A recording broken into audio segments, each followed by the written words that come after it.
Welcome to Reality Tea Times 2, the podcast where we discuss all the trash reality TV we love to hate.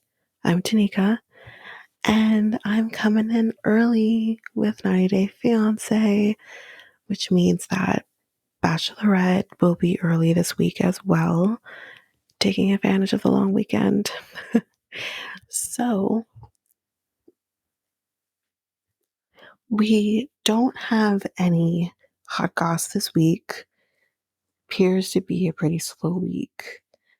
But I do have some 90-day memes, which also there isn't a whole lot that I'm going to actually read on the pod. There's going to be a few more posted on Facebook and Instagram.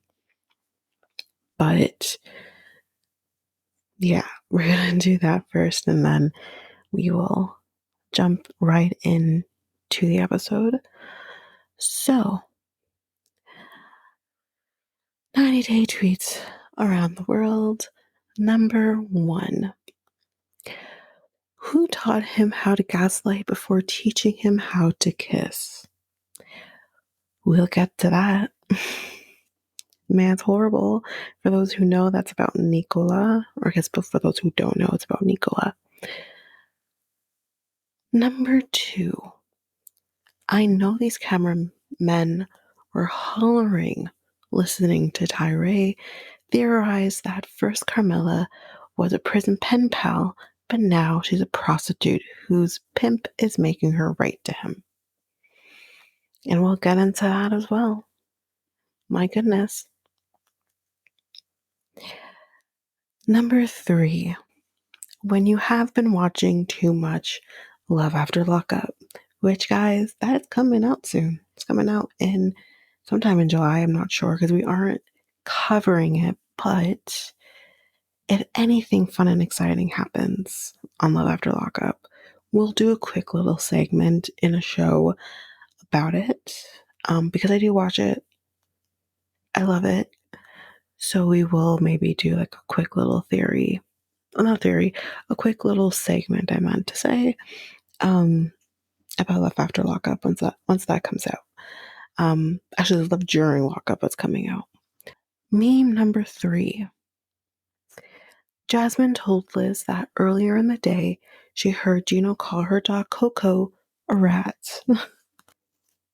Well, I mean, the dog kind of does look like a rat, but that's okay. And that is the end of the memes for this week that I will read on the podcast. There will be a few more added to Facebook and Instagram once the show has been released. So, like we said, I'm going to hop right into B90 Season 6, Episode 5, titled Suspect. So first, we're going to talk about Meisha and Nicola. So we first see Nicola is trying to wake Meisha up. It's 7:45 in the morning. Now here's my thing. I don't know the time difference between where she lives and where in Israel. But my girl's probably having some jet lag, I would think. So why are you waking her up at 7:45 in the morning? Especially after what we hear, you guys had a little bit of a night. But nothing happened in the sense of there was no sex. God's still happy, she says. But she said that there was cuddling, kissing, and some heavy petting. So then we see production, or the producers are asking Nicola, what happened the night before? Did anything happen? Was there heavy petting? He says he doesn't even know what that is. He doesn't know what that is. Okay, I'm sorry, but you're with a 46-year-old man. I'm not saying, he should have had sex by now. It is his choice, I guess, to be celibate or abstinent, we should actually say abstinent until marriage, fine, that's his choice. But you should at least know certain things at this point of your life. One of those things should be what heavy petting is, and he doesn't know that. So you're a grown ass woman who has lived a life, you have 2 children, and you're with a man who has not lived a life. I don't know. Anyway, so they're getting ready. They're going to be going out and they're going to be checking out some of the sites there. And Meisha, I believe it was Meisha, says that she didn't sleep at all because oh no, Nicola, sorry, said he didn't sleep because he was all excited.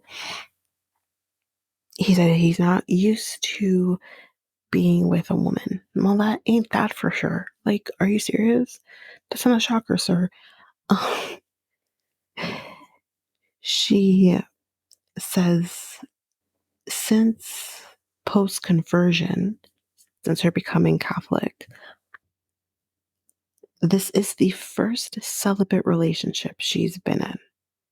So that makes me wonder, it makes me actually very curious. She converted some time ago. I believe she said it's been 7 years, or maybe more than 7 years, that she's been with him for 7 years.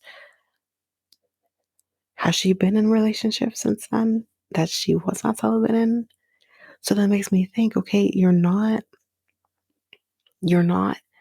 choosing to be celibate because of your religious views. Are you choosing to be celibate because of him being a virgin?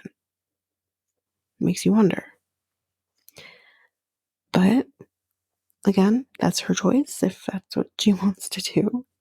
And again, if she's celibate because of her religious views now, that's fine. Some people definitely choose to do that. Like, if they've had hard times with relationships, they might choose to go celibate for some time or until marriage. That's fine. This made me very curious. But she says to him, but because of the fact that he doesn't have a lot of experience with women, and because they're not having sex together, that she wants to make sure that there are no holes in their communication and that they are always communicating what they need to each other. He doesn't really seem to understand that because, again, this man doesn't have a lot of experience with women.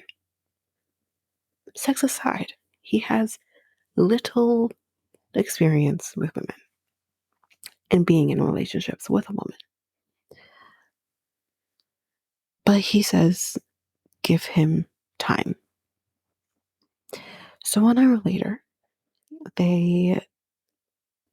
he's taking her to what is called the Marywell.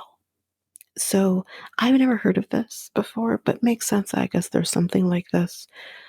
Basically, this is a well, for those who didn't watch, this is a well where they believed Mary went to drink water, get water, and it's this well with like this white wall, and you have like there's pictures of Mary. It seems very, again, I don't consider myself Catholic at this point in my life, but I would find that very interesting for sure. But she's definitely all over it. She says like it's so, and again, this is how I think sometimes as well. So I don't fault her in this, but she says it's crazy to know that years and years and years ago, hundreds and hundreds and hundreds of years ago, Mother Mary was here getting this water. And I'm like, well, yeah.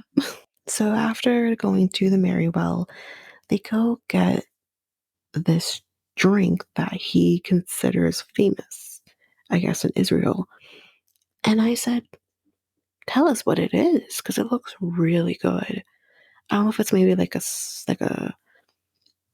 don't know if it's like a strawberry lemonade type thing, but again, like the consistency of it, maybe it's more like a smoothie. It looked really good. And I wanted to know what it was. We didn't say what it was. Um, so then he's taking her to see like these other holy sites. Really interesting.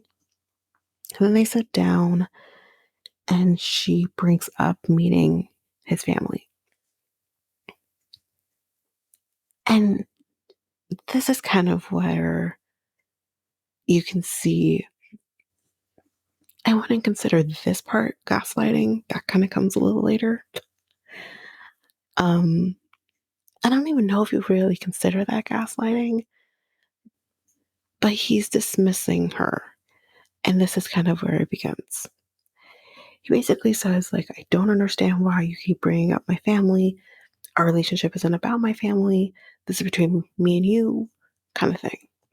But she says, like, family is important. She wants to make sure that they're on board with this.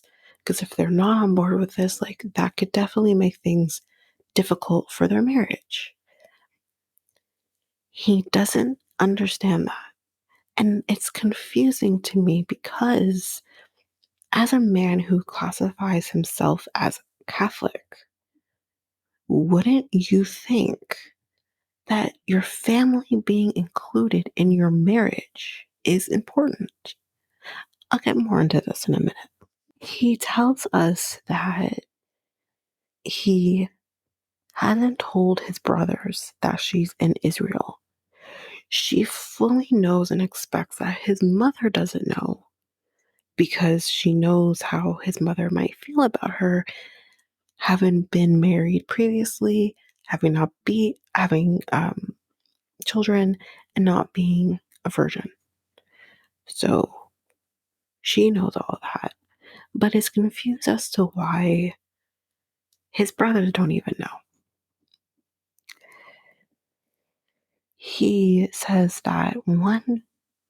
Okay, back up a little bit. Sorry, I'm gonna say this part. She then says to him, do they even know I exist? So he says that one knows of her existence, the younger one, but that the other one doesn't even know she exists. And he makes an excuse about the fact that the reason the other one doesn't know, I guess, is older, is because he's busy with his family. I guess he has a wife and kids, and he's busy with that. And that's why. No, but I'll get there in a second. And she then says to him, everyone in her side, her family and friends, knows of him. She hasn't hidden him. Despite how maybe some people might feel, everyone knows. So now she says that she wonders that maybe the reason he isn't telling anybody is because he himself is ashamed of her past. Not that he's concerned like his mother would have a problem with her past.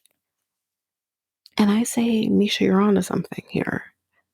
But I'll save my thoughts to the end of this little section. So she insists on meeting his family. And then he says to her, where in the Bible does it say you have to meet my family? Motherfucker, don't be using the Bible as a crutch for why you can't introduce her to your family. Don't even. Don't do that. And you're relying on a book that, according to historians, was written eons ago? That's what you're going to go to? How stupid are you?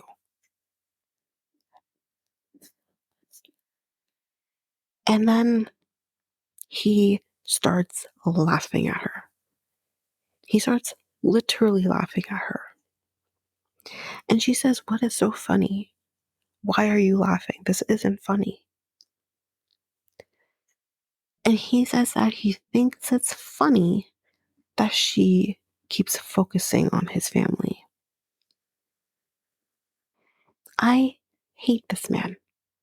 I'm going to continue.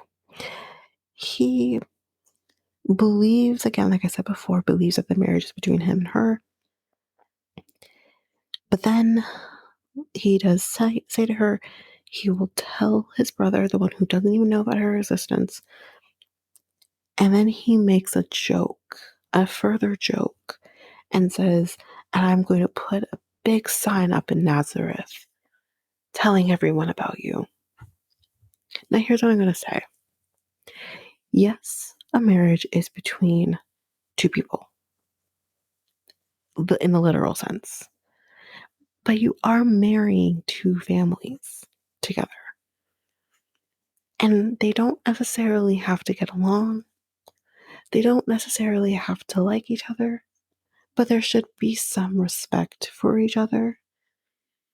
And again, you don't have to, his mother doesn't have to like his choices. He's a grown-ass man. He can make his own choices. But she doesn't have to like his choices. But don't hide her from everybody. Because then, and my thing is, if this is supposed to be a godly union, why would you hide it? That's not a part of God's plan. God wouldn't want you to hide your wife from your family. So why would you do that?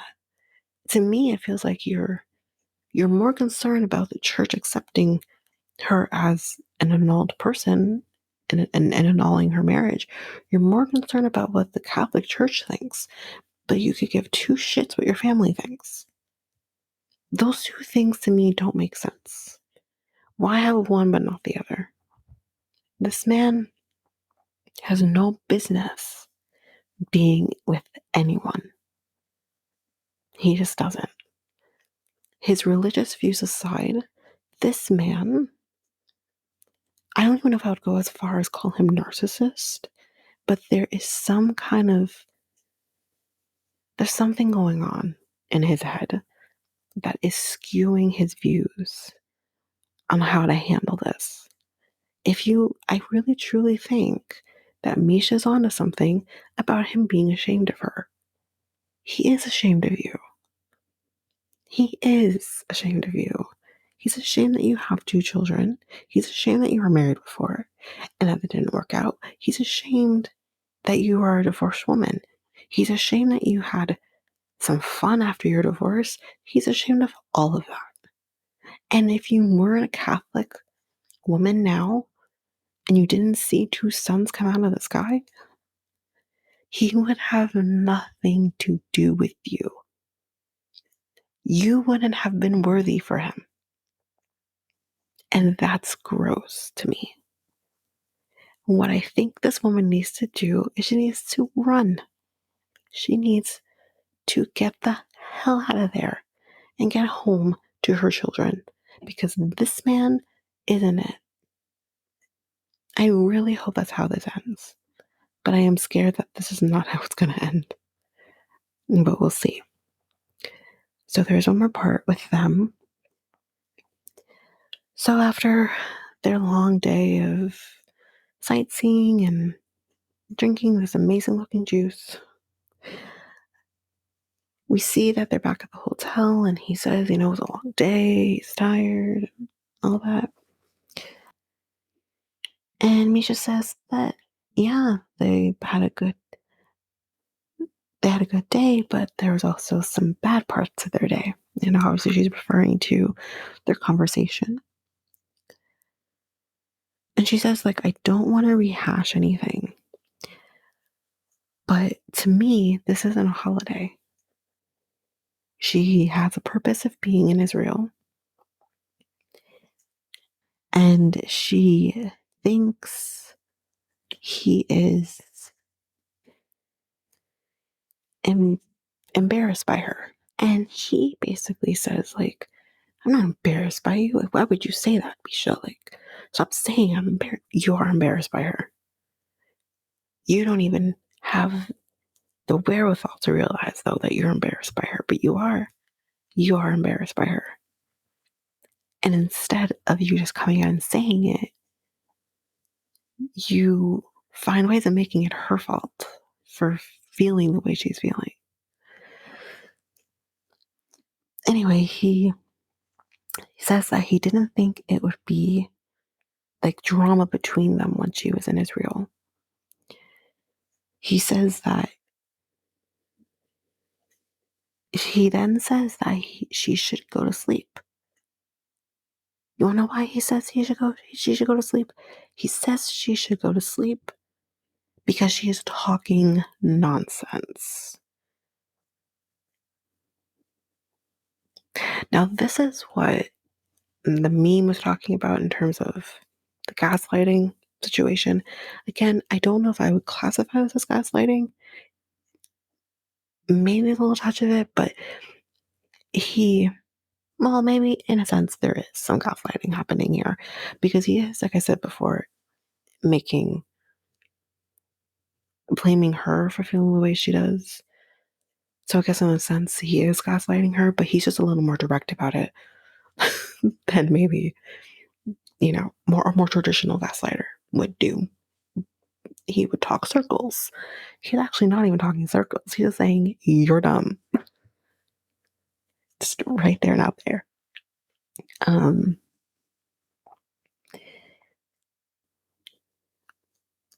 He then says to her, well, then if you don't want to sleep, then you should have some food because you barely ate at the restaurant.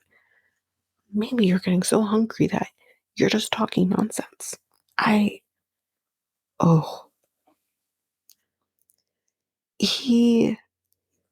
she says to him, well then, are you just done with the conversation then? And he says yes. He is done with the conversation. He doesn't want to have this. And she says that clearly I'm not done with the conversation.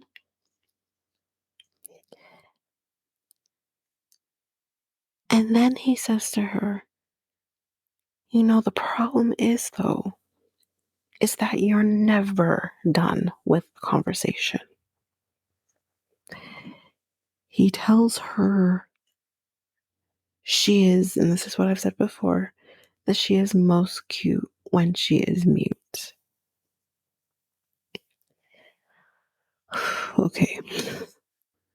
We're going to get through this section and then I'll say my thoughts. But she does handle herself very well. She says that you're deflecting. That's what you always do whenever I want to speak my mind and have these conversations. You deflect. You don't want to deal with it. And she says, instead of avoiding these conversations, I want to have these conversations. I want to finish with these conversations. I want you to fly with me until this is done and over with so that it doesn't have to be brought up again. Because the problem is that you deflect, well then it comes back up again. It doesn't end. And I understand that. I fully understand that. That's how I handle things as well. If I'm in a situation with my boyfriend that we need to discuss, well, I'll give him a minute. I'll let him sit in it. I'll let him gather himself because I also need to do the same, gather myself. And then we'll come back to this and I say, okay, we need to talk about X, Y, and Z. And he's prepared and he's ready.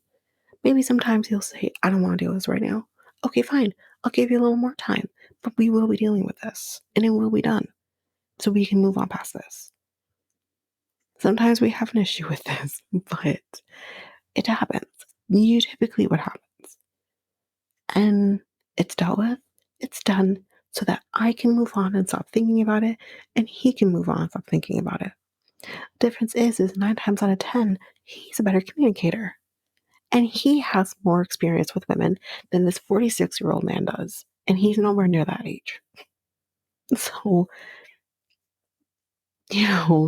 it's just, this is ridiculous. But he says that he can listen to her but he doesn't have to agree with her. That's fine. No one is saying you have to agree with her. I don't expect you to agree with her. But yes, Nicola, you should listen to her. Problem is from what I'm seeing and from what she's saying, you don't listen to her. You don't listen. And you also don't take her feelings and her thoughts into consideration. That's another thing that should be expected. He doesn't do that. So, from what I'm seeing, and again from what she is saying,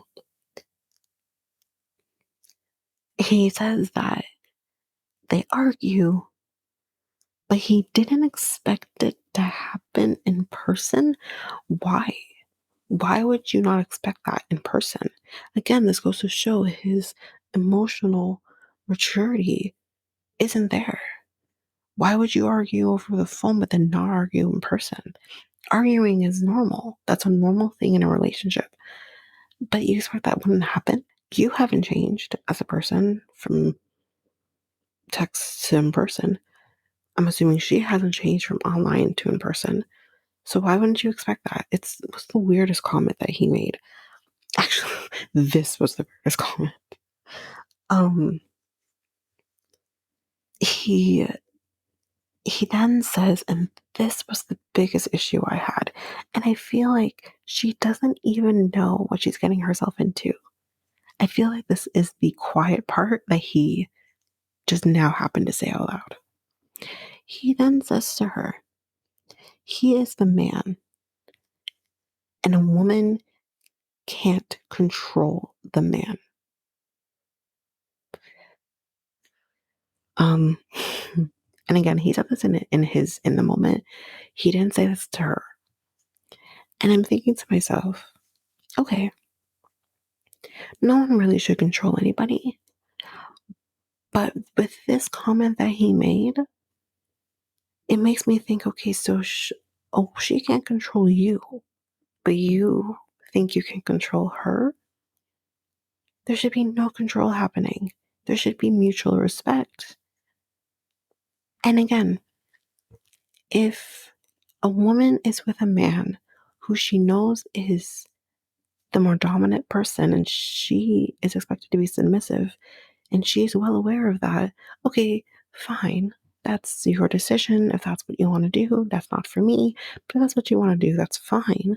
However, this woman does not come across as a submissive woman, and nor would she be.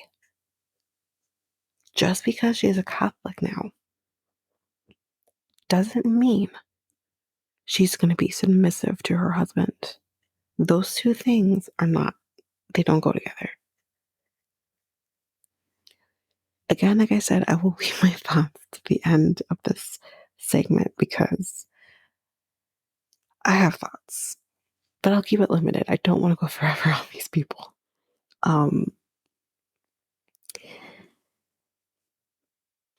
So yes, to go even further on that comment that he made, he says that he wants relaxation from Meisha. Ew. So back to the conversation, she says we have to rectify the issues. Otherwise, they keep coming up. So I mentioned that before.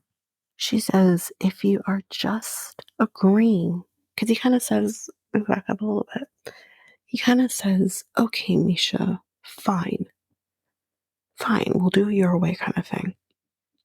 But she says to him, if you're just agreeing with me to shut me up, know that this will come up again. Girl, yes. Girl, yes. Now, here's what I'll say. And again, going from my experience, but in my relationship, sometimes you have to say the same thing over and over and over again. That's what I have in my relationship sometimes. Certain things, not everything, but certain things. Until it finally sinks in, That's just men. I really truly think men just keep on with that energy for most of the time. However, This is a different situation. Because the thing is, he doesn't want to deal with it at all. He doesn't want to talk about anything. So, of course, things are going to keep coming up. So, she says, for now, I'm going to let it linger, this conversation, and see where this goes. So,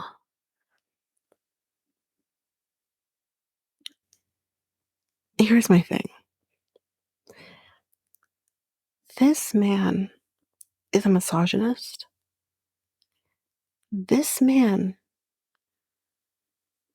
has an ego, and I don't know where the ego comes from, but he has it. And he's also not prepared to be with a woman of her age, with her experience, her life experiences. He isn't ready. I believe at this point, he pretty much convinced this woman to quit her job. He convinced her to quit her job. Why? Which I don't understand why. And now she's working in the Catholic Church. Okay, fine. This man is trying to create a 50s wife in the year 2023. This man is dangerous, not only for her, but especially for her 2 children. She needs to get out of this right now. She needs to exit Israel right now. Actually, just exit him. Stay in Israel. I would love to go to Israel. Go explore. Do you. Have fun without him. Because he ain't it. And then you just go home and you just say, well, you lose some, you win some, and now it's the lose. Because this isn't it.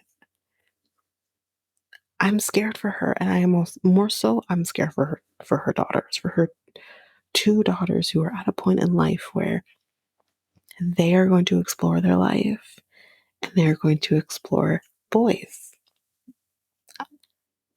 I'm scared for them more so than her. She's made her choices. She can make her choice to leave the situation. Her daughters hasn't made this choice. They're being forced into something. I don't know if their dad is in the States or if he's back in Sweden or what, but maybe this is all they have right now and they can't leave. They have to stay with her. I don't know. She needs to protect her daughters from this crazy man. But yeah, those are my thoughts on Meisha and Nicola. That's the end. So now we're with Tyray. This will be a shorter segment because they always are at this point. Okay, so he is with his sister, Lashanti, and they're clearly like at this outdoor market, and they're getting kettle corn, and he's asked for lemonade. I think they both got lemonade. They're kind of just perusing this market. And he then I think he tells Lashanti, I don't think he says this in a moment, but he says that he has definitely struggled to wrap his mind around everything that's happening. He said he hasn't been out in a couple of days. And he still thinks this is a misunderstanding. He says basically that, in a sense, he's still waiting for a message from quote unquote Carmella. He says that he cares about it or her or what, I don't know. And he noticed on Snapchat that she has looked at the messages that he sent, that it was looked at 2 days before.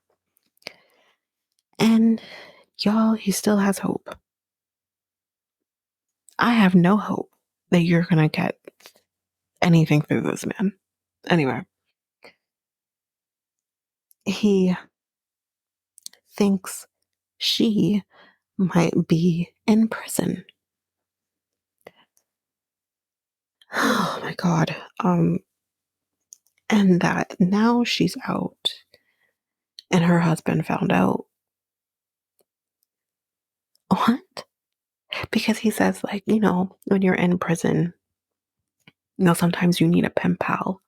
So maybe she was just using me as a pen pal or talking to me as a pen pal. But now her husband knows about me, so now she can't talk to me. Y'all, listen to me. Tyray, we already know the basis of love after lockup. We don't need you to tell us. This man is literally, oh my God, this man is literally advertising love after lockup for Matt Sharp on a Matt Sharp production. Oh my God. He's literally become an advertisement for love after lockup. What is happening here? Because I literally said, then, sir, you're on the wrong show if that's the case. Like, what? Again, though, guess what they have in prison, Tyray? Let's pretend for a second that is what happened, okay? She was in prison. Now she's out. So she clearly didn't commit murder, if that's the case. But secondly, if that is the case and she was in prison, they have phones in prison that you could have talked to her. They wouldn't be talking on Snapchat. They don't have access to Snapchat. We already know this. They have their own chats and shit that you can talk to people. Some people talk on Facebook apparently. If you know, you know. With what's her face? Boston and them peoples. Anyway, I don't even know. I don't care. But they have their own sites that they usually talk on. Okay, but they have phones. And sometimes you even get video calls. Sometimes you have to arrange for video calls. And that has happened. So there should be no excuse for why you have not spoken to this person over the phone or saw them on a chat after, how long has it been? 4 years? No reason. This man is so delusional. And at one point, LaShanti actually says that you are delusional. Let's continue. So, LaShanti tells us and him that she found out some stuff. After they reverse searched her photos, she actually did some more digging. My girl is auditioning for Catfish. This is great. So they go and they sit down so they can talk about it. And she dropped her lemonade. She dropped her lemonade, poor thing. So she tells us, and she tells him, that she found the photos on an escort page. So they talk about like different places that she has been in, Lancaster. I can't remember all the different places, but Lancaster was one. Believe a different place in California that's actually not far from Modesto, and also Bakersfield. So, and he tells us that Bakersfield is a few hours away, but nonetheless, the person in the photos is nearby. So, I think the other place was Stockton, if I remember correctly. And he says she was so close, but I never saw her. Idiot. Oh my God. Because the person you're talking to isn't the person in the photos, number one. Number two, we already have a theory that the person you have been speaking to doesn't live in the country, but lives in another country that we like to call Nigeria, just based on the accent. Maybe it's a Nigerian in the States. That could be possible. Because listen, Nigerians who don't live in Nigeria are still scammers. I know from experience. Let me not go there. But anyway, so yeah, he's so far gone at this point. He's literally grasping onto everything that he can to make this real in his head. And I'm just like, I can't with the storyline anymore. I can't watch him be so delusional. I can't do it anymore. I need more. TLC, I need more. So with this news, he gets up and he walks away. And then he throws his phone and says, and blames his phone for getting him into this shit. Okay. It's not the phone, it's the user. And here's my thing. Is it possible for people to be catfished? Absolutely. There are people who thought they would never be catfished and were catfished. They make a whole series about it. But the difference between you, the catfished, versus another person who's been catfished is you're so hell-bent on making this real instead of accepting that this person isn't real. And I don't know. No, I do know why he holds on to hope. Because he probably thinks he can't find something better. I mean, you can't find anything better if you're not even trying to think differently or do differently or any of those things. And they're not even trying at this point. So pathetic at this point. It's sad how pathetic this has become, this storyline, when it had potential for when he found out to not be this. He could have used it as a lesson. Instead, he's just continuing to hold on to it. It's too much. So then, we come back and he's back talking. Well, first he was talking to producers and he goes back and talks to LaShawn D, but he tells us that he's upset that his girlfriend was on an escort site and that he doesn't want to judge, but that she should have told him about it. Again, she didn't have to tell you anything because the woman in the pictures is not the one you've been talking to. This is classic. This is classic catfish behavior. If for those who watch catfish, 9 times out of 10, when someone is catfishing somebody, they go to these escort websites and use those photos. This is not new. And I'm going to say, for a person who claims he watches catfish, is completely missing everything.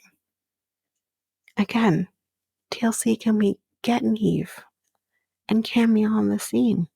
Can we, please? Because I can't. That man can talk sense into people. We need Neve. And Cammy. Cammy talks sense too. He says that if we were so close, oh my God, why haven't we not seen each other if we love each other? And that he is confused. Me too. Me too. But for a different reason. So he goes back to LaShawn T and he apologizes. No, sorry, not apologize. He appreciates her telling him all of this because she says, like, maybe I shouldn't have told you. He says, no, I appreciate it. I need to know. And he says, when am I supposed to tell mom? You can't tell your mom anything until you get your head straight. Then you will be able to tell your mom what you need to tell her. Because he literally says, what am I supposed to tell her? That my girlfriend's an escort? No, because your girlfriend isn't this woman in the photos. She's also a victim to the catfishing because her photos and her likeness have been used to manipulate somebody.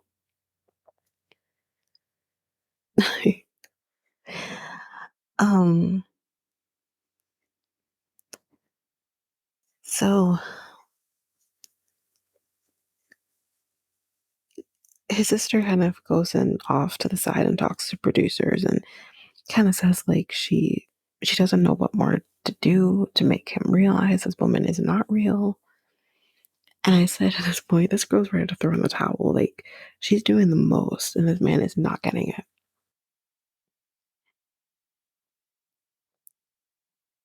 But he says that maybe Christian is her pimp.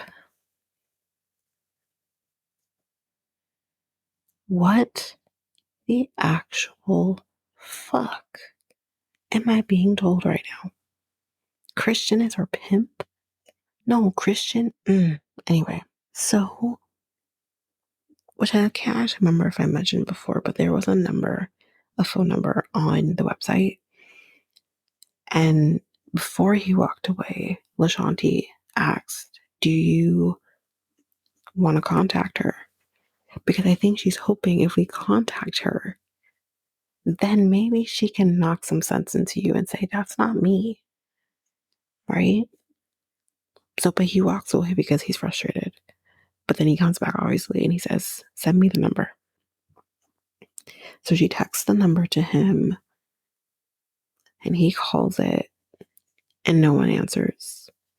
And his sister suggests, why not text her? So he does text her and he basically says to her, I saw your ad and you basically look familiar to me. That's actually a really good attempt in trying to figure out if this person is connected. Which we already know she's not, but it's a good attempt. That's kind of what Neve would do. That's great. But basically, I feel like Tyray needs to go through life saying, what would Neve do? And maybe this will help him. So he basically takes her phone number, plugs it into Google. Okay, this is what Neve would do. And he ends up finding more profiles with her photo and finds that there's actually more phone numbers. Now, that's what Neve would do. I think we're going in a direction, and I hope we keep on in that direction. But I have absolutely no hope. But yeah, that's basically it with Tyray. There's not much more to say except it's the same old right now with him. Hopefully something changes. We do know maybe something changes, but I don't know what that is. So we'll see. But that is the end of Tyray. Now we're with David and Sheila. Again, there's not a whole lot here with them, but there's definitely a lot more than last week. But there's a whole lot. So I think a lot of these segments after Meisha and Nicola are pretty shorter. But anyways, we're gonna jump right into it with them. So they're basically on their way to, well, you think it's the hotel, but I think they're gonna get food first. I'm not sure how close, for those who watch, how close the food place was to the hotel, but he basically says to us that he's overwhelmed with all the traffic. He tells Sheila that, because she says, like, what do you think so far? And he says to her, it's not like America, which, no, it wouldn't. But he is overwhelmed. He says that, there's bikes everywhere, and and there's so much traffic, and he says that he doesn't want to hit anyone. Um, but again, someone's driving them. I think they're used to the traffic in the Philippines and are used to these people being on these, I guess, I don't know if they're like mopeds or bikes or what, but he's used to it. Or the driver's used to it. And I don't know exactly where in the Philippines they are, if they're in Manila, but wherever they are, he's overwhelmed. but um but he says the sweetest thing, and he says, but with Sheila here in my arms, I'm at peace. Oh, be still, my heart. but um so yes, they're going to get food, and you see her trying to like point to things and ask him like, what do you want to eat?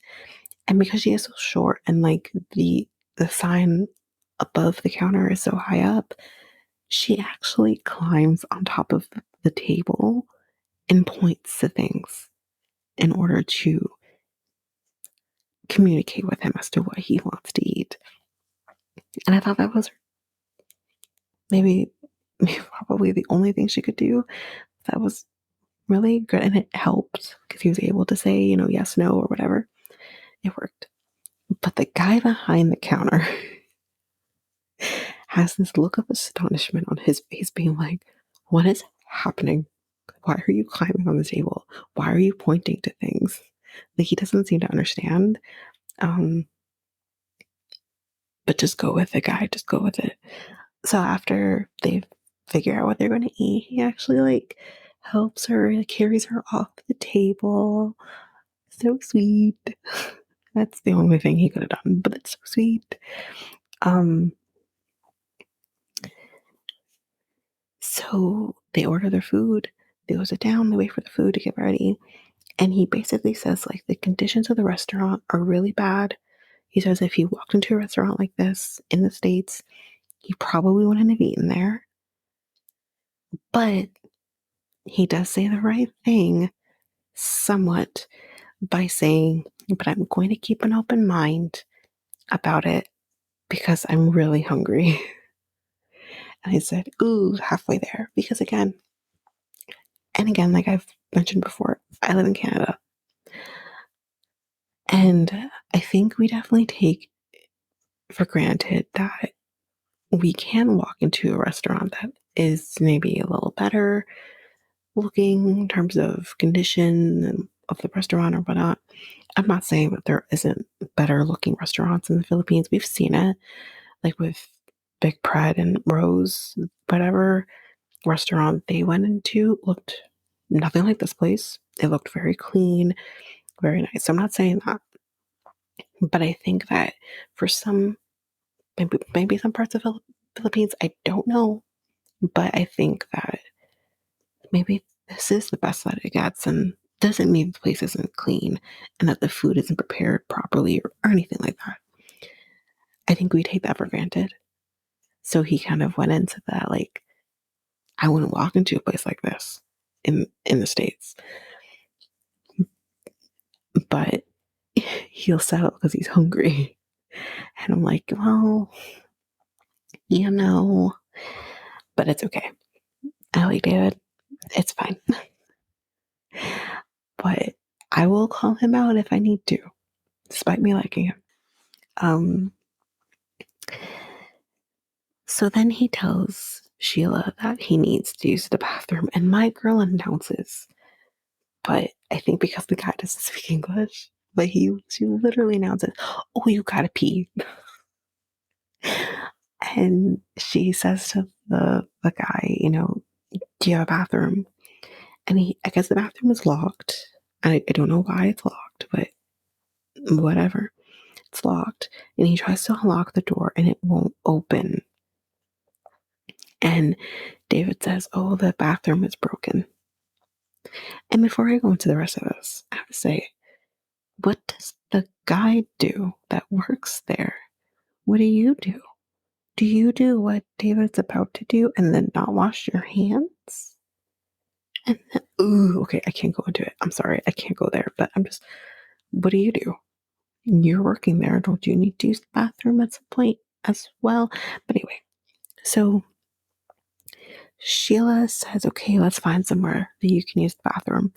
And she basically takes him behind, like, I guess on the side of the restaurant in this, like, alley sort of thing and says, go here.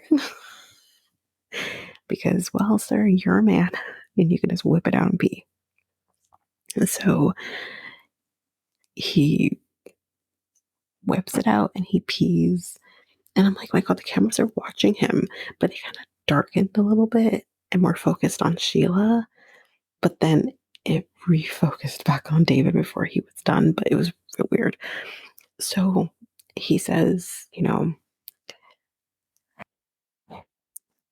that he is a little bit embarrassed about peeing in this alley, but it wasn't an emergency.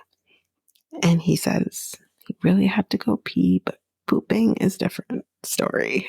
So he clearly needs to poop as well. But anyway, so they go back and sit at the restaurant at the table waiting for their food. And he thinks he was, she thinks that he's mad because he kind of threw down his jacket. So she asks him, like, are you mad? He says, no, I'm not mad. I think she's more in her head about this whole situation than maybe he is. Like, she's in her head about it. He's embarrassed by it, but he's not mad at her about it. Like, it's not her fault that the bathroom wasn't open or couldn't open. It's not. So anyway, they finally get to the hotel. He says that communication, and she says this as well earlier, that communication between them has been more difficult in person than it was when they were online. But I think, again, they kind of know this is going to happen. They expect this is going to happen because she doesn't know a lot of sign language. He can't speak to her. So I think they kind of, like, he can't actually talk to her. So we kind of expect that this is going to be a little more difficult. But he really loves her. And, they seem to have a lot of patience with each other. And I think that is very important. They get to the room. The room has two separate beds, but I should say, moves the beds closer to each other. And in the process of moving the bed to the right over, there is a bug. And he just stomps right on it. And he says that when finding this hotel, yes, he expects that it was cheap. He knows this, but he expected it to be a little better. And he's not impressed. He thinks there's false advertising. And yeah, it doesn't look like a great room. It looks very, I don't know if sterile is the right word I would use, but not even sterile because that would be clean. It doesn't look clean at all. There's like tiling on the floor, like there's no carpeting. It doesn't look good. It doesn't look good, but what can you do? There's probably some bed bugs in that bed too. Oh God. They eat and she asks him, like, how the food is. He says it's okay. He guys, oh my God, David, I love you, but he eats with his mouth open. He eats with his mouth open. And she thinks that maybe he does that because he can't hear himself eating. But I don't know. I'm trying to think because we haven't had a lot of deaf people on these reality shows. The thing that I've watched, I can't think of the one that was on Love. I think during lockup she was on. I'm not sure if we ever saw her eating, but she also could talk too. But it was a different situation, anyways. Doesn't matter. She still probably couldn't hear herself, obviously. But wouldn't you feel I don't know because I'm not deaf. Um, wouldn't you still hear yourself eating, I guess? Like, I don't know. Like, I don't know. I don't know. But I'm just curious, like, is that more because he's deaf or is it because he's just eating like an animal? Like, I don't know. Um, but she says that it doesn't bother her anyways because she loves him. That will change. Eventually, she is going to have a problem with the fact that he eats with his mouth open. Anyway, and again, I don't see why eating with his mouth open makes him hear himself more. Because if he really truly can't hear himself eating, then what difference does it make? Chew with your mouth closed.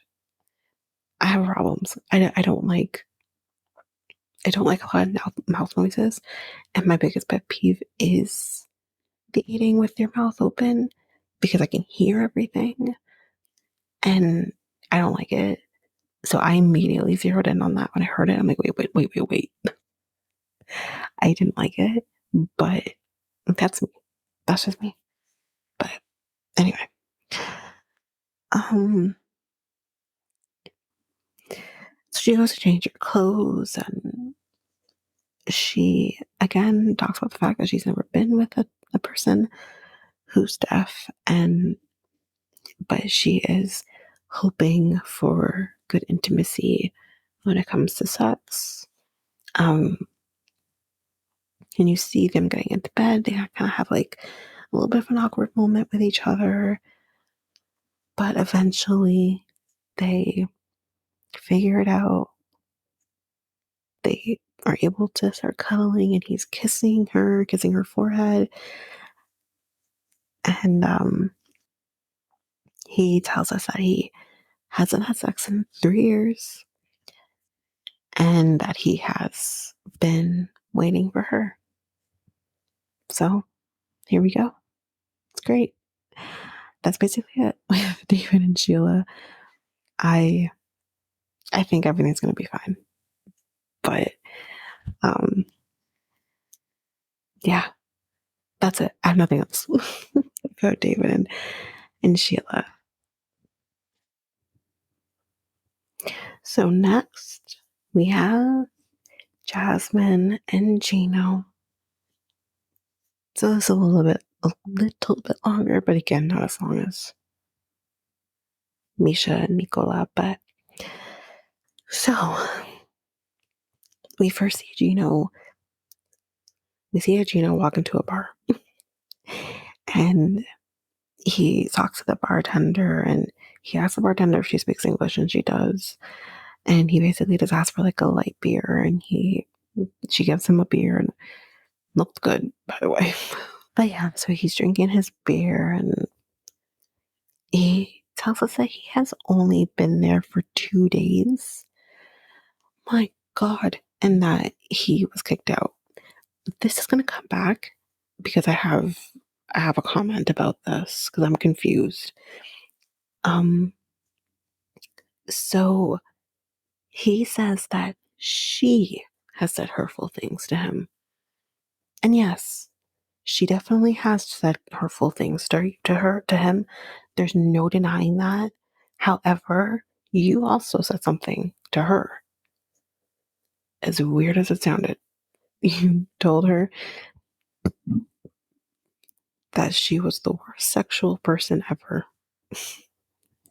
You were trying to basically make a dig at her, and basically, from what I interpret it as, you're basically trying to say she's bad in bed. And that's hard for a woman to hear. If a woman is told that you're bad in bed, for whatever reason that might be, that's a hard thing to hear. I think even a man, if you say a man is bad in bed, that's a hard thing to hear. Um, I never would tell a man that he's bad in bed. I would just not have sex with him anymore. He'll never hear from me again. That's my way of saying you're bad in bed. Because I can't be mean to your face, really. I'm not that type, but yeah, it's just, you just don't say things like that, especially when you're saying something like that to a person you're supposed to be getting married to. So you're not innocent in this either, Gino, but she isn't either. I'm not giving her a pass. But anyway, so the bartender asks him why he's in Panama, and he says that he has a fiance in Panama, blah, blah, blah. But then he goes into the fact that him and Jasmine had this argument. He's telling a complete stranger that he had an argument with his fiance about a prenup. So, and I'm thinking, so you're telling this stranger about your business. Cool, cool, cool. So she says to Gino, the bartender, that I get why she's mad because in their culture, prenups are not common. And he says, huh, okay, that's interesting. And she goes on to say that if someone were to propose to her, but then didn't want to share everything of himself to her, then I don't want to share myself with them. And he kind of catches on to the share. Although what I think, I don't know, I could be wrong, but what I think she's trying to get at is you're not just sharing your finances, okay? Because yes, you would be sharing that. But it's not so much just about the finances. Because if you don't want to share that, well, then you obviously don't want to share, your emotions with me. You don't want to share yourself with me. You don't want to share with me anymore. So I think like that's what she's coming at. But he takes it as, well, it's not about sharing. It's not about that. But that he wants to protect his assets. He says that he doesn't want to lose what he has worked so hard for in a divorce, if there were to be a divorce. And the bartender calls him out and says, listen, if that is how you're thinking, that's a very negative way of thinking. It's not positive. And it's true. And I think, again, I think that's seems to be, I think the issue is that Jasmine is feeling and thinking isn't unusual. What's unusual is her reaction. Because if we think about like Bilal and Sheila for a second, because that's the most recent one in my head, she did not take it well either. And it wasn't that she wasn't taking it well because she's trying to take him for all he's got, because she had a life in Trinidad. She had money in Trinidad. She was doing fine for herself. She didn't have to come to the States and be with this dum-dum, but she did. And the biggest thing for her is that she wanted to be sure that she can establish herself in this country, that he's going to help her establish herself in this country, and that he isn't going to leave her high and dry. That's not an abnormal way of thinking. The problem is that Jasmine is goes to 0 to 100 in a second. That's the problem. So I think that's kind of where the issues lie here. But he says that prenup doesn't mean that he doesn't trust her, but he's concerned about all the fights and the fighting and stuff like that. It may not necessarily mean that in your mind, but that is what she is feeling, that you don't trust her. And I think the problem is that he tries to voice that to her, whether it's true or not. He tries to voice it to her, and she's not allowing him to talk. That's the problem. Again, their communication needs a lot of work. And I don't think it's going to get any better. I don't think it would, even if she's in the States. Because she does go, because again, as we will see a little later on, she says that she recognizes her 0 to 100 personality, yet we see that she will blow up again. We don't know why, but she does blow up again.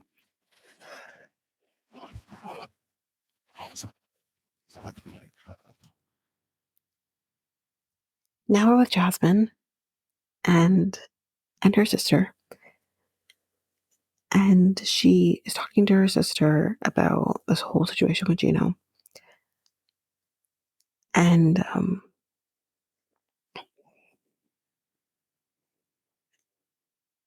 she talks about her divorce with her ex, and she feels like all of that nightmare is happening again with Gino. And she says that she doesn't want to go to the US if there are doubts, and then it ends up not working out. And that's a fair assessment. It's fair. Her sister says that she would have left Gino long ago, and that Jasmine is suffering. And Jasmine starts crying, usual. And she doesn't feel protected by Gino. And her sister says, like, there's someone else out there that will protect you and will value you. But Jasmine doesn't want to hear any of it. Jasmine says no. She doesn't want to leave Gino. She loves him. And she has, and here's the big dinger. Here it is. She has a fear of not being loved. This is why she stays with Gino. She doesn't stay with Gino because she loves Gino, although I think she does love Gino.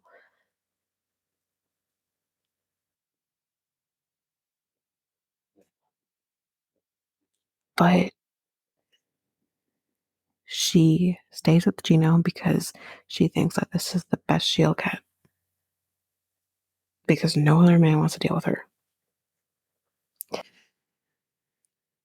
So she also says that her worst fear is rejection. I think this also kind of ties into the fact that he won't sleep with her, or that there is clearly a struggle here. She feels that it is her fault because she mistreats him. Now, does she mistreat him? 100%. And I think she does have to own that. However, it's not just her fault. I think Gino's trying to grow some balls, number one. But number two, Gino isn't taking into consideration her feelings. But again, neither is she. So it's just, these two shouldn't be together. They really shouldn't. But I want them to stay together because of the drama. But anyway, they really, truly should not be together. So then she says, what if I told him I will sign the prenup? She's basically saying she'll sign it, right? Hold on to that. For those who didn't watch, hold on to that. Because she says she doesn't want to lose him. She wants to marry him. So then we're back with Jasmine in the apartment. And this is where I said I'm confused, because Jasmine says that when she got back, Gino wasn't home. But he told us he got kicked out. He got kicked out of the apartment. So which is it? Was he kicked out or was he still supposed to be there? I'm confused. I'm really confused. But she says that she texted him and that they are going to meet up and talk about everything.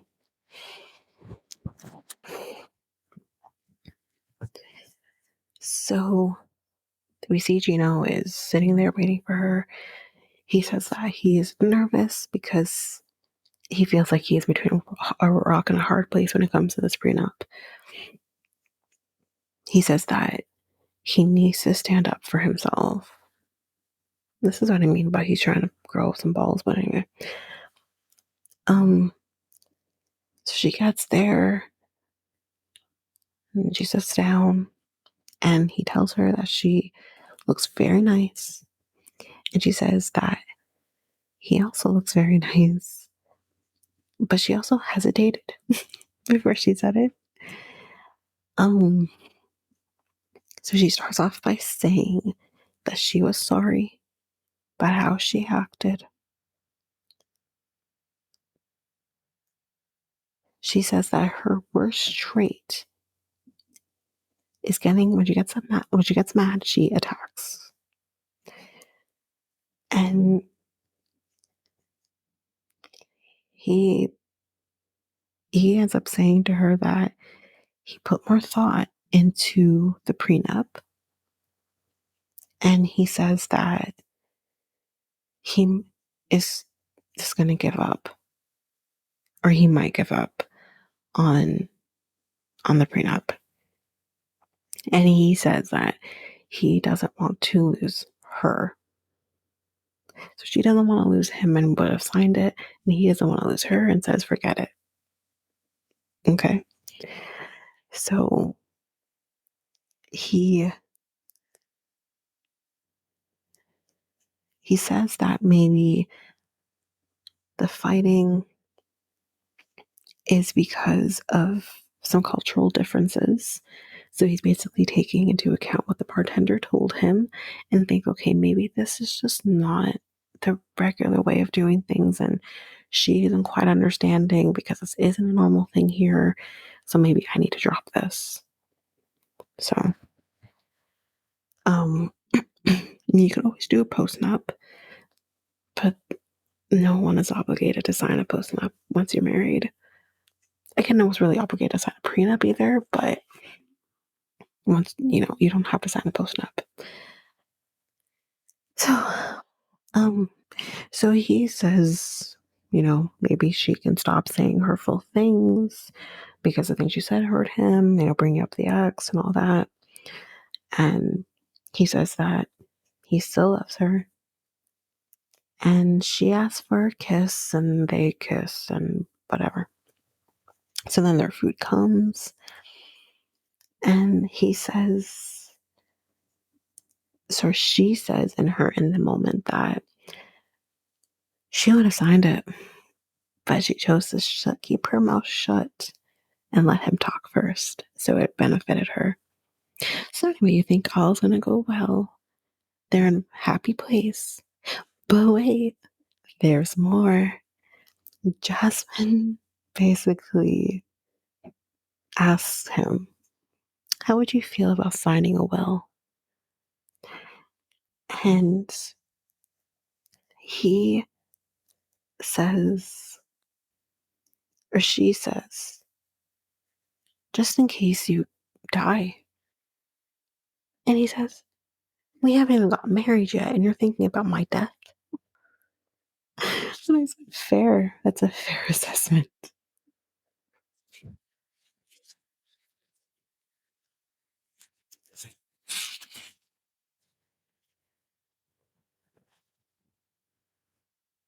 And he says that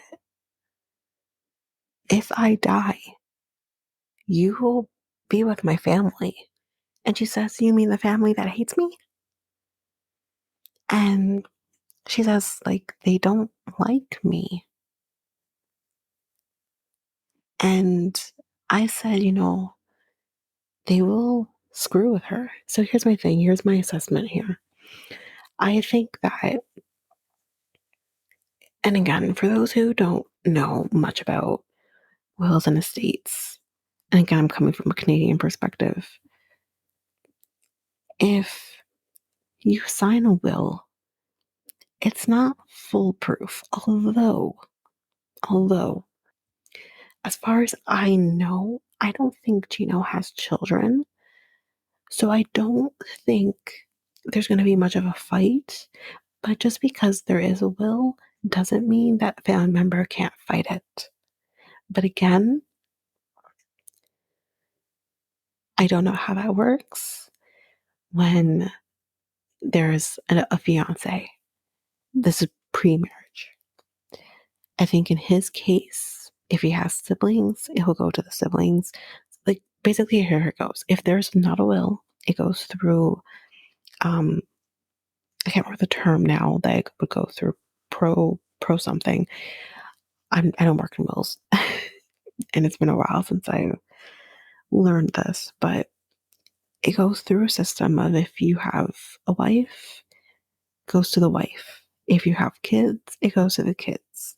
If there's no kids, then it goes to your parents. If your parents are passed, it goes to your siblings. If you don't have siblings, well, then it, go on, so forth, and whatever might go to his uncle. So, kind of like that. That's what would happen. So I can understand her asking for a will to make sure she is protected in the States. But then here's the other thing, Jasmine. And, and again, she would still be in a not an easy situation when she goes back to Panama. But if you don't marry him, then no one has applied for your adjustment of status. You're probably going to get deported. And I don't know how a will will protect you at that point, right? Like, I don't know how that protects you when it's now international situation. So I don't know how that works. But if you get married, guess what? There is no fight at that point. His family can't come for his money. The money is now yours. His assets are now your assets. Because, as I've mentioned before, if there is no will and it goes through the process, the wife gets everything, and you're his wife. So there'd be no need for this fight. So, and again, just because he has a will, again, just because he has a will, he's probably not going to appoint you. Again, this is going a little more technical, but there are different legalese, definitions and stuff in a will that a person, maybe an average person, doesn't know, but you need an executor. And the executor or executee, if male or female, whatever, executor. And this is a person who is responsible of making sure your will is being dealt with and people in your will who have been given certain things are getting what they have been told they're getting. Chances are he's probably not going to appoint her the executor because she doesn't understand American laws and whatever. So it would be stupid if he were to appoint her the executor. He's going to appoint probably his uncle, and then you would appoint the backup, so forth, right? And his backup's probably going to be like his cousin. Okay. It doesn't change the fact that the person who is the executor can still screw you over. I think she thinks this will is the end all be all, but in all honesty, it actually isn't. I think the purpose is, like, again, if you do have assets and stuff like that and you die young, then yes, it's good to have a will. But in my mind, for me personally. Like, I don't have a will. And I probably will never have a will until maybe I'm in a situation where I do have children and I do need to make sure that my children are protected if, God forbid, something were to happen to their father, right? So, in that case, yes, the main reason is I don't want my children to end up somewhere where I wouldn't be comfortable with. That to me is the biggest purpose for a will. The finances come second to that. This man doesn't have children, but he does have assets. Again, he has his house. I don't know if he owns his home, and he does have other assets. So, yes, maybe a will is important in that case. Maybe he already has a will. We don't know. Then that point, if he already has a will, then you add on to your will, right? There's a term for those amendments, but you add on to your will. So it's just, I don't know. But again, you just have this conversation about the prenup and he's squashing it, and then you decide, let's talk about the will. What is. And I said, girl, timing. Timing is everything. And now wasn't the time to bring this up, like at all. But anyway, that is the end of Gino and Jasmine. So now we're with Christian and Cleo. So we're with Christian first, and he is going to see his friend Tom, and he tells us that he's known Tom for 10 years. He says that they have a lot in common, and a lot of stuff together. And he says that they've even dated the same women before, but not at the same time. He had to say, he had to add that in. But he says that, I don't know, again, I didn't catch her name, but I think it's like Jamila or Jamela or something like that. But I don't know if it's Tom's wife or girlfriend or what, but he says, I've never dated her. So the friends tell us that they found out about Cleo about 2 months ago. So it's still very fresh. And Tom asks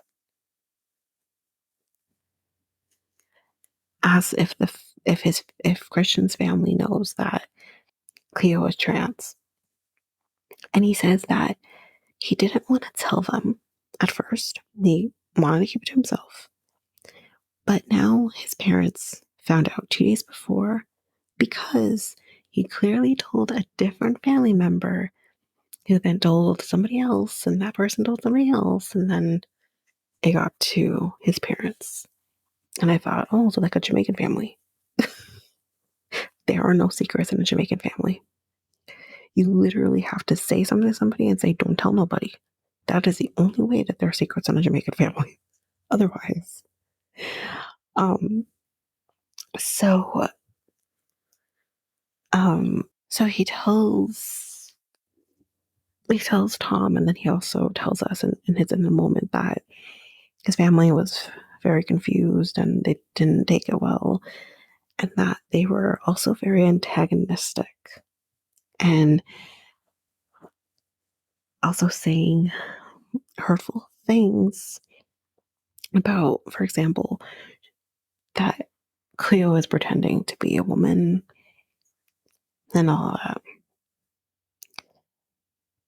I think this is just, transphobia at its finest. I think, if we talk about like drag queens and the animosity that they're getting right now, it's just, yeah,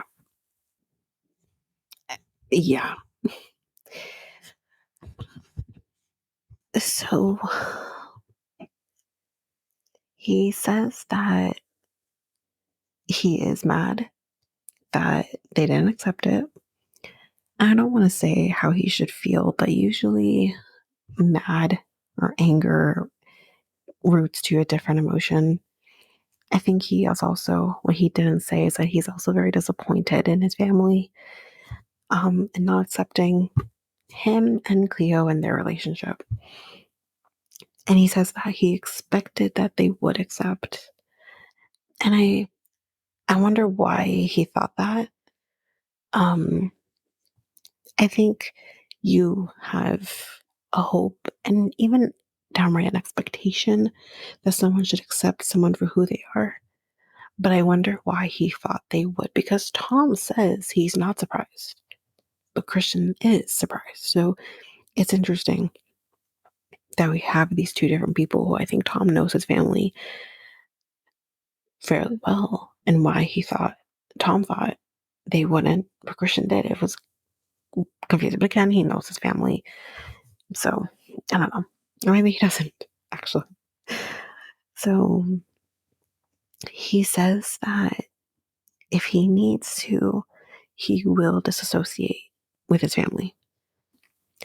But Tom also says that he thinks that it would be easier said than done for him to disassociate with his family, which I agree. I don't think it's easy to disassociate with the family that you're close with, because he has prefaced quite a bit in his segment that he's very close with his family. So he says that he doesn't want his family to come between him and Cleo, but and he also says some point in this in the section that he doesn't want his family to get in his head either. And this you can kind of see in a little bit that his family is affecting him and is getting to him. So then we're with Cleo, and she has two cats with her. We'll get to their names in a second. But she's going to an Airbnb because Christian got an Airbnb because Cleo has a roommate. So she says, like, we want to have our privacy so that they're able to get to know each other. So yes, we see her two cats, and one is named, I believe I can't read my handwriting, guys. I think it's Arbius and Comey as her two cats. They're very cute. Um, she tells us that her cats help her with her anxiety, so they're absolutely non-negotiable. So she's hoping that Christian likes her cats because he is more of a dog person. So she tells us that she knows about his family's reaction to her. And obviously, again, like, she doesn't really say all of this, but this was a worry she had in their previous episode, where she was afraid of how society was going to accept them. And here we see it starting to happen. She's she obviously she's worried because she knows that he's very close with his family. And then she tells us, and so this is where we see the effects are starting to happen. She tells us that PDA, or just affection in general, is very important to him. It's important. And he apparently told her, and it seems that the timing is showing that this conversation happened after the family found out. And she tells us that he has changed his mind about kissing each other and maybe even hugging each other at the airport. And it's making her feel that he is maybe embarrassed by her. Maybe he's backpedaling in terms of accepting her. She's really in her mind about why he's now changing his mind and is connecting the dots. And she says to us that this isn't new to her. She's had people not fully want to show her off and be maybe even ashamed of her because she is trans. And so she kind of maybe is seeing that this is happening again with Christian. And I really felt for her again in this moment, because she should be able to be who she is. And if this is who she is, then who is anyone else to question that? And on top of that, and this is something she has absolutely no control over, she's autistic. And again, you do, or I shouldn't say she is autistic, she has autism. And you can't help how you process things. Your processing is very different than someone who doesn't have autism. And I don't know, it's hard for you not to think that Christian is changing his mind because his family has gotten to him. But in the same breath says that he doesn't want his family to come between them.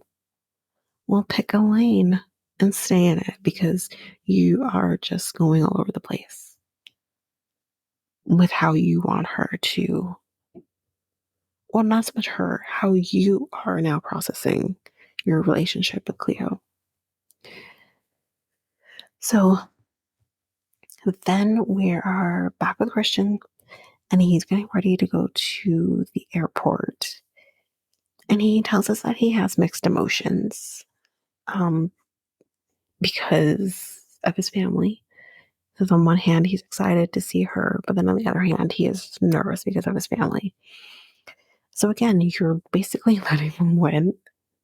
So, but anyways, so Tom is taking him to the airport, and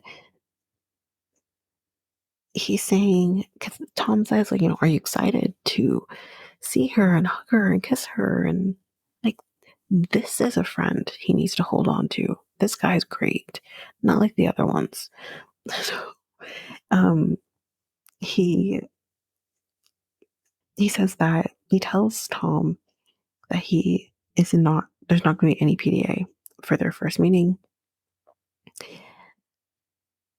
And that, again, he's just really thinking about the negative things his family is saying. It's weighing on him. And yeah, he says he doesn't know what he's going to do. And so this is the other thing.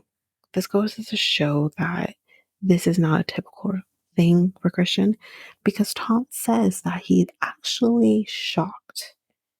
Okay, he is shocked that he isn't going to be kissing Cleo when he sees her. And says that he would be hurt if that was him. Because the other thing, too, that Christian does is he makes an excuse. And he says that, well, if this was a normal situation and you go on a date with somebody, you wouldn't kiss them on the first date, right? You would wait. Now everyone's different. But I hear him. But again, like I said, everyone's different. And he's making that as an excuse, saying that, yes, he's been talking to her for 2 years, but he's not seen her. And that's why he shouldn't kiss her. Lame ass excuse. Own up to the fact that you don't want to kiss her because your family has gotten to you. Their transphobia has gotten to you. But anyway, he basically, I can't remember now if it was Christian who said this or Tom who said this, but either way, whoever this is unsure about things because they mentioned that Cleo is transgender and autistic. That is basically it on Cleo and Christian. So now we're Riley and Violet. And we see him basically getting dressed, which I didn't really need. So I'm going to skip on past that. I don't need to see this man putting on deodorant. So moving on. So he does a video call with Tiffany, which is his friend's wife we saw in the first episode. And they have very briefly talked about his first meeting with Violet. And he says that, she was very beautiful and, all that, blah, blah, blah. But then he tells her this is how he puts it. He tells Tiffany that she made a lot of plans and couldn't see him today. And Tiffany says that she's very confused by this. Here's the thing.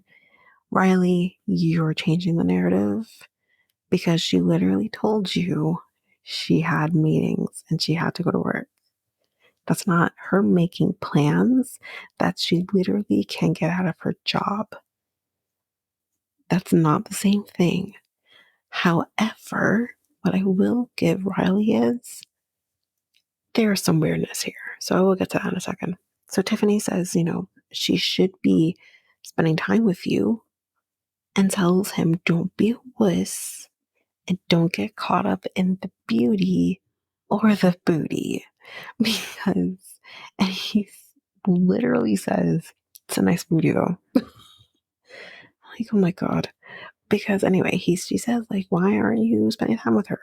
Why isn't she showing you where she lives? Her daughter that you spent money on. Like, And first of all, she is not obligated to have him meet her daughter at all. That she can say, or I think she has 2 daughters. She's not obligated whatsoever. Those are her children. So her rules apply, no matter what Riley chose to do. Number 1. Number 2, he's not giving you the full thing here. He's creating the narrative that he wants you to have. He's not being fully truthful. So, but what I will give her is that he should be telling Violet what he expects, and he kind of is, but at the same time kind of isn't. So she asks, is there someone else there with Violet that's preoccupying her time?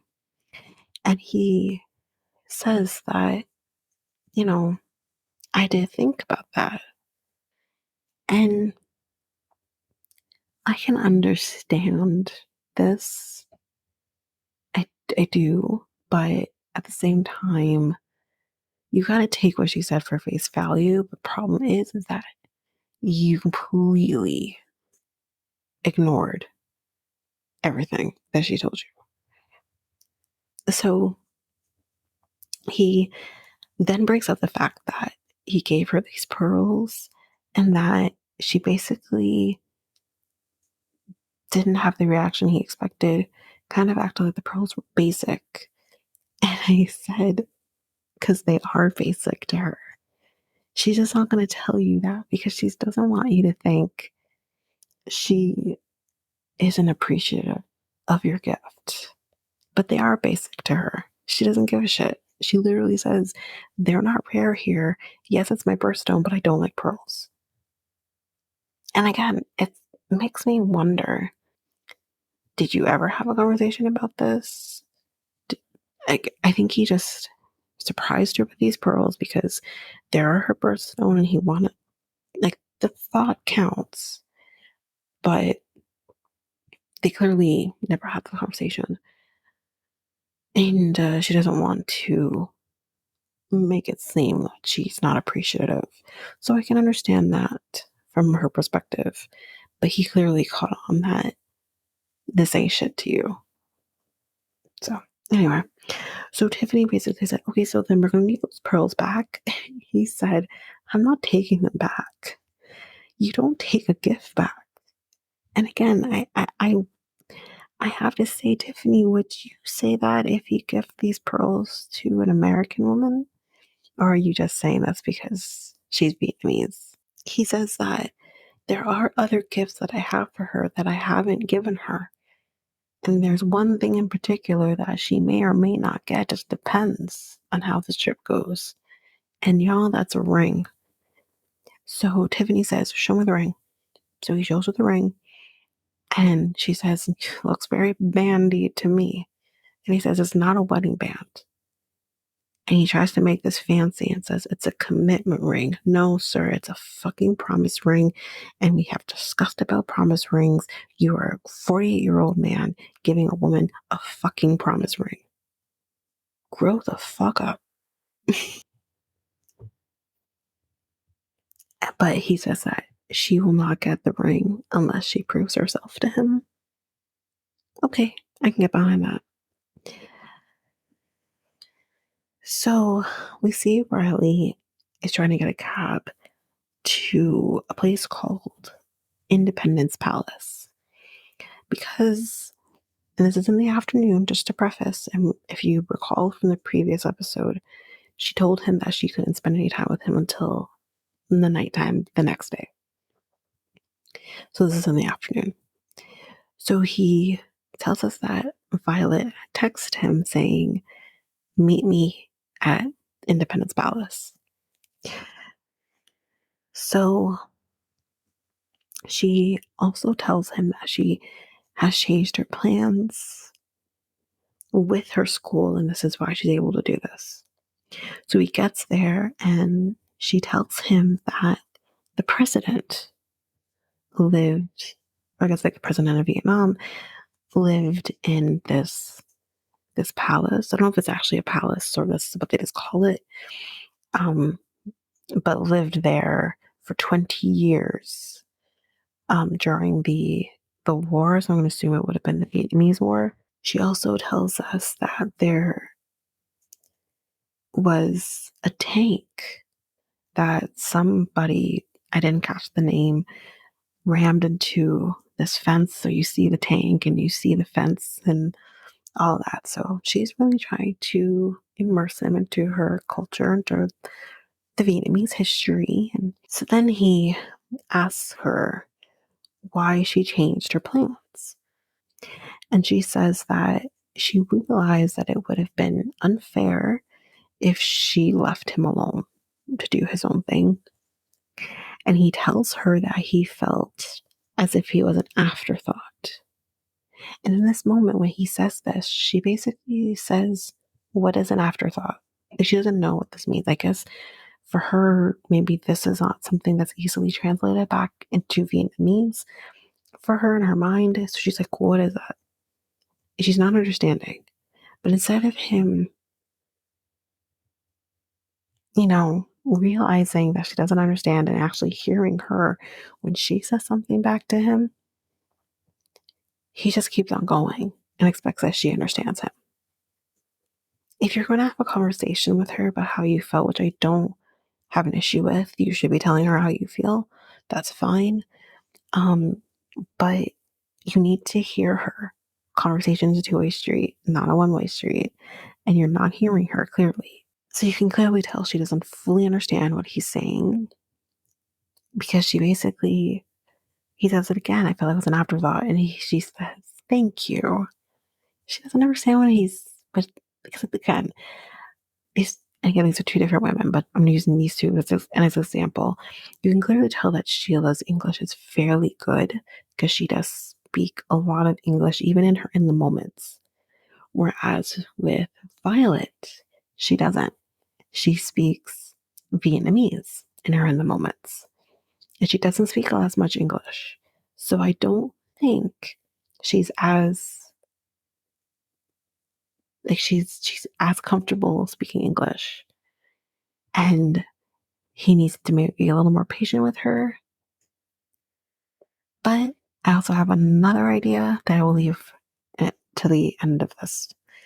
So he he is surprised about her lack of emotions because he says, like, I feel like she's not quite understanding me, and then says that.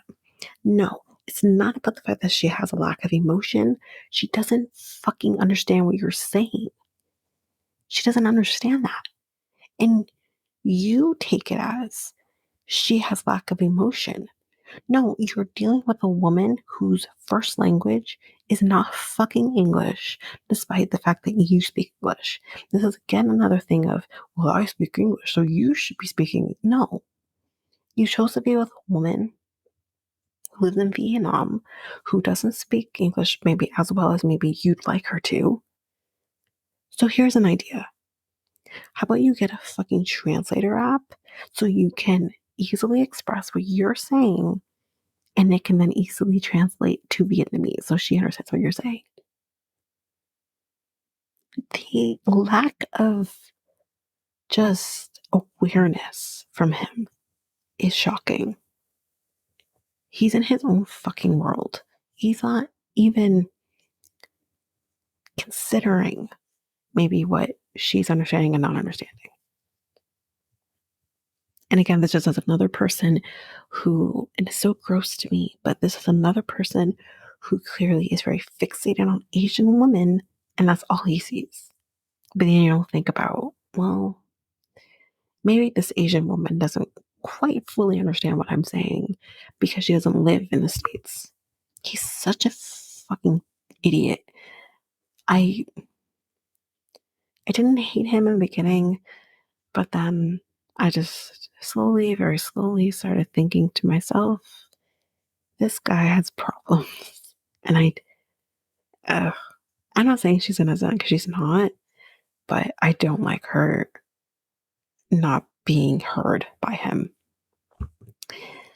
So he says, like, I feel like you don't care. And she says, I do care. So she clearly understands that. He could have said that. And he says, so I guess like she's kind of like playing with him and he says to her, stop punching my fat. Okay. So he's really sweating a lot. And he says, yo, it is really hot out here. It is so hot in your country. Y'all need an AC outside. And I said, okay. I don't like being hot either. So I have to give him that. So she says, okay, we are going to go inside. And then he says, like, they're walking and he says, give me a minute because my knees are really hurting. And apparently he doesn't really go into a lot of detail, but he says, maybe he did in a previous episode, although I don't quite remember him going into this detail either. I'm not even sure if we knew this, but he says that his knees were injured in the military. So he says that he didn't want to tell her because he felt that she wouldn't respect him if she knew that he was hurt. And then I think to myself, okay, but then if you can't be yourself and tell her everything about you, and you have a fear that she doesn't respect that and maybe doesn't want anything to do with you because of it, well then, sir, that's your answer. That's exactly then why you shouldn't be with her. You're just going to end up in a similar situation like before where you have a friend trapped in a closet and you have another one ghosting you because she had to go to Philadelphia and then never come back. Like, he's just setting himself up for failure. Because then in that case, she's the one who's shitty, not you. Especially when you did this because you were serving your country. Like, again, thank you for your service. Like, I think she literally took you to a place where, and again, this for in Vietnam involved the States, but she's taking you to a place where it's kind of themed around the Vietnamese War. So she clearly has some understanding. But, and again, is she going to get mad at you? But like, I'm very confused as to why he thinks that she would respect him. Like, I just thought that was a very odd comment that he made. But anyway, that is it on Riley and Violet. Basically, the only other thing was that she kind of took him to his balcony and they looked out the balcony. That's basically it. So there's really nothing else. But yeah, that's it with Riley and Violet. So last, but certainly not least, Amanda and Razvan are next. And thank God this was a much shorter segment with them, but I'm probably still going to have a lot to say. And I realize actually at this point that we actually had every single couple this time around. We had everybody. Well, couple and then there's Tyray, but we had everybody. So it was a lot. Um, but anyways, so they're driving from Bird Park, and I don't know if that's what it's called, but that's what it's called. So she says to him, "Do you understand why that I'm upset?" And he tells her, "Yes, I understand, and I'm sorry." No, don't apologize to her. Don't fucking apologize to her. Anyways, let's continue. She says in the moment that since she's been here,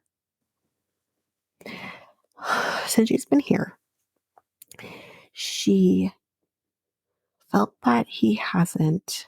So sorry, she says that he has not been, and again, guys, I can't read my handwriting, but I think pretty much what she's saying is that he hasn't been considering her and her feelings. And she says that she's upset because she feels that he has been dismissive of her feelings about the kiss. And I said, have you thought about his feelings? You've been dismissive of his feelings. And again, you want to weaponize this whole situation after he literally asked you, do you want to be in this video? And you told him no.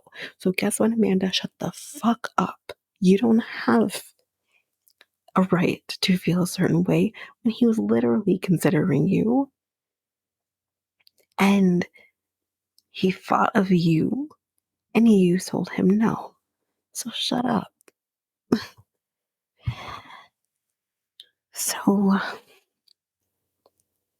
she then says, and again, this is all on her in the moment, she then says she doesn't think he has done it on purpose, but that he needs to hear her more.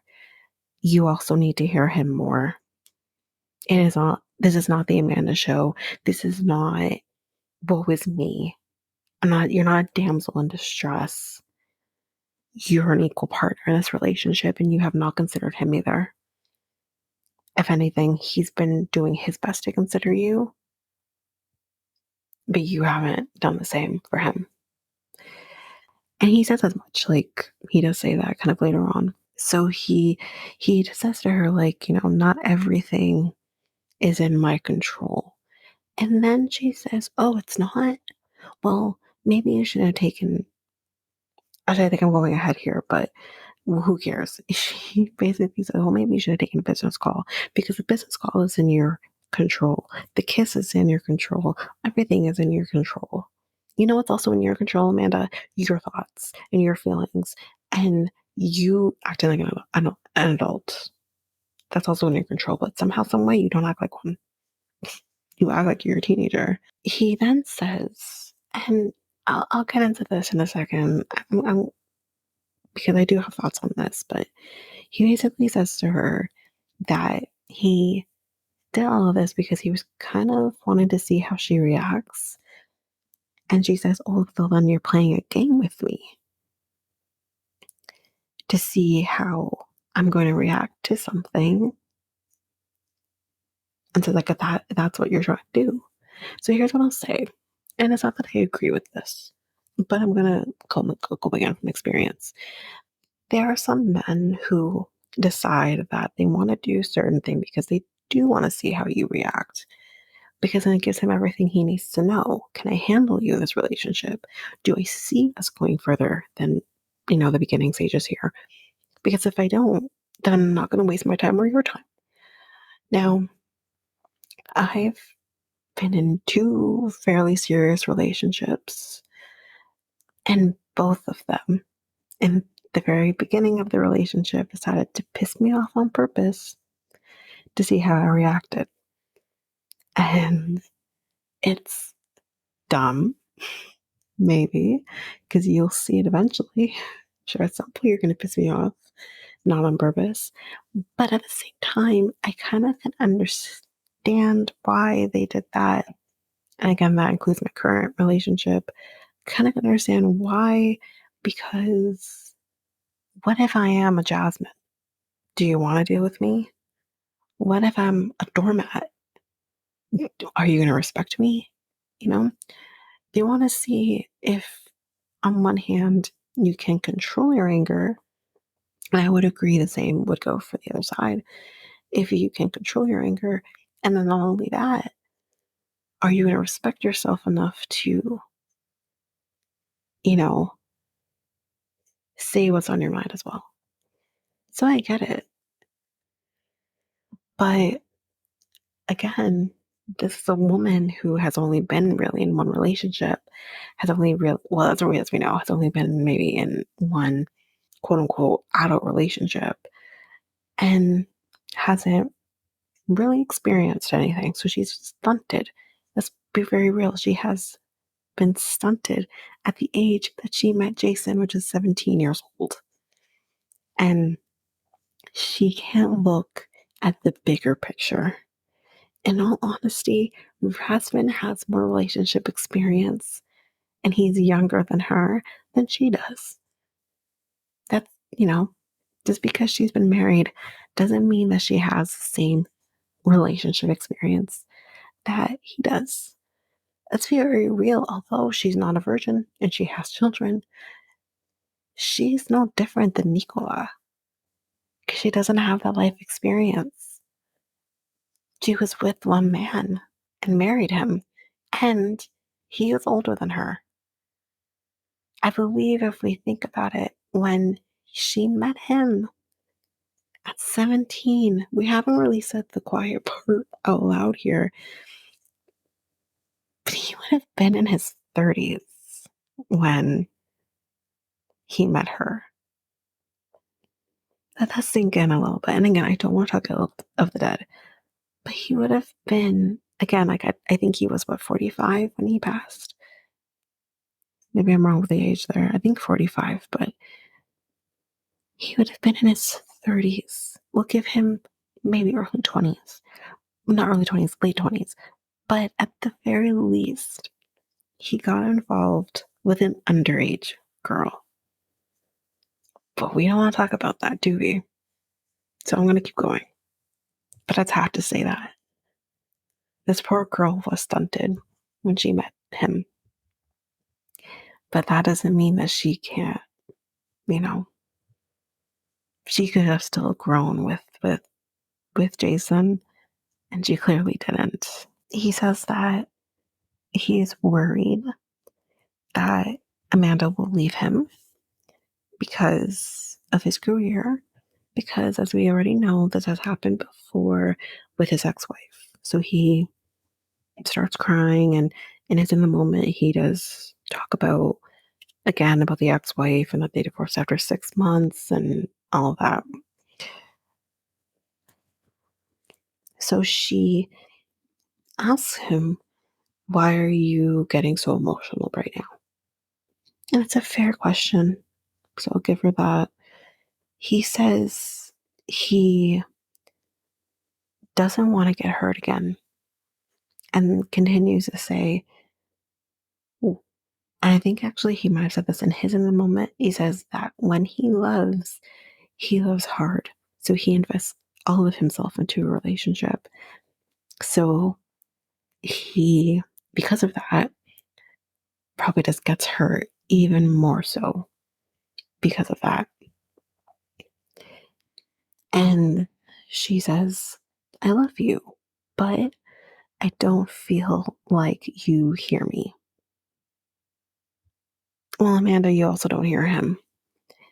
And again, I'm not saying that we should deflect onto Razvan because you're saying what you're saying and he should hear you.